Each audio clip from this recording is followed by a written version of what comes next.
what I think I deserve or what I think I want may not fully line up with God's will. And it comes in two lines. It's like what I think I want could be what's not actually good for me at all. So God's going to say no to that because it's not what's good for me. Or what I think I want is less than what God wants for me. And he wants to bring me something more.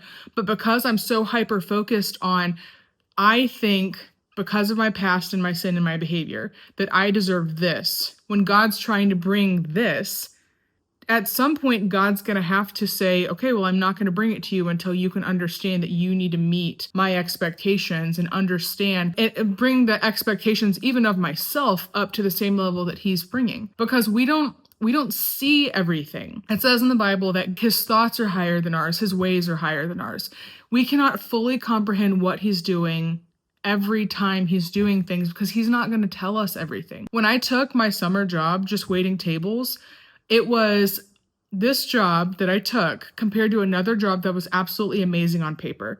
And on paper, this job over here was everything that I should have wanted. But when I prayed about it, I felt like I needed to take this job and I didn't understand why.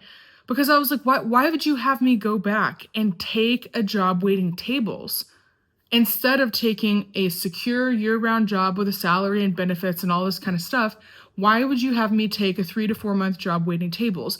But the life lessons that I learned in this job were extraordinary. I learned that I'm human, that it's okay if I make mistakes, but the first thing I need to do is apologize and try to fix it.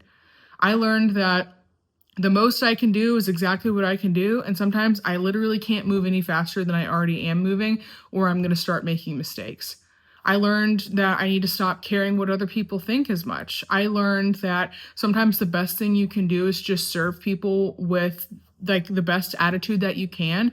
And that's the only thing that matters. I learned that no matter what my resume says, what I've done in the past, all the amazing things that I did, with other jobs, with my small business, that sometimes God just has you wait tables. And it was probably a humbling experience, but it also helped me to understand that I don't have to walk around with this disclaimer of like, I didn't earn this, I'm not good at this, but I'm still doing it, and praise be to God. Because there's a big difference between confidence and arrogance.